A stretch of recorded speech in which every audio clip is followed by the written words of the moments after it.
पुढे जातो. भगवंत मोठे व्हायला लागले, गोपिकांसोबत लीला करायला लागले. लीला ते म्हणलं की भगवंतानं दयाळुराचे काय बोलले, माठ बोलले. माहितीये सर्वांना चक्रपाणी म्हणजे रांगोळीवर लघवी केली, माहितीये तुम्हाला सर्वांना.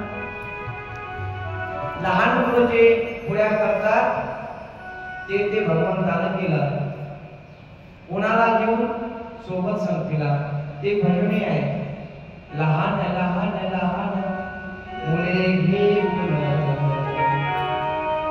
पुढ्या करी पुढ्या करी पुढ्या करी पुढ्या करी असंख्य प्रकारच्या मोहनांना पुढ्या केल्या.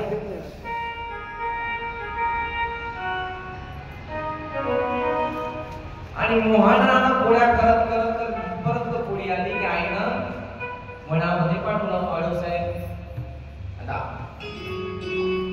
वनामध्ये पाठवलं, पण काहीतरी कार्य घेऊन घेण्याच्या हेतूने काय करत होते भगवंत वनामध्ये जाऊन.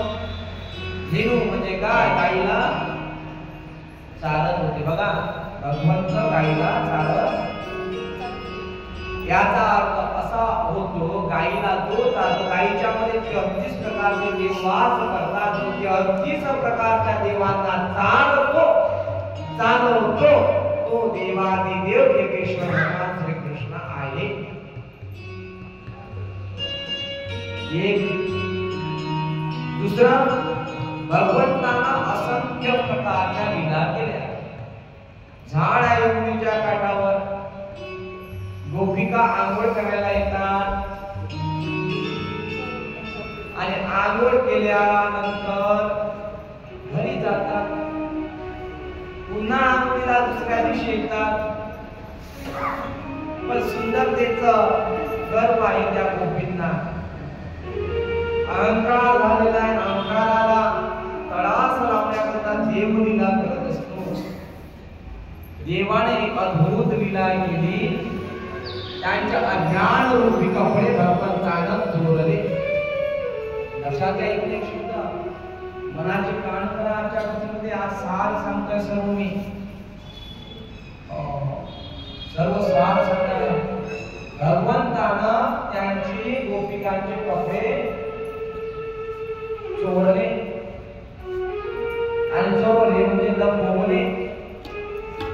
आता लपवल्यानंतर गोपिका पाण्यात देवकीच्या निर्वस्त्र येणार का त्या? नाही. मग त्या भगवंतासोबत काहीतरी विनंती करायला लागतात. विनंती करायला लागतात, हात जोडतात. त्या म्हणतात, ऐक मुकुंदा विनू कितींदा.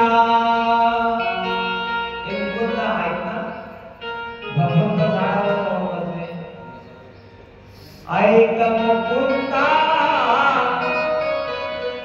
विनू कितींदा. थंडगार पाणी असे वाजते थंडी बसले.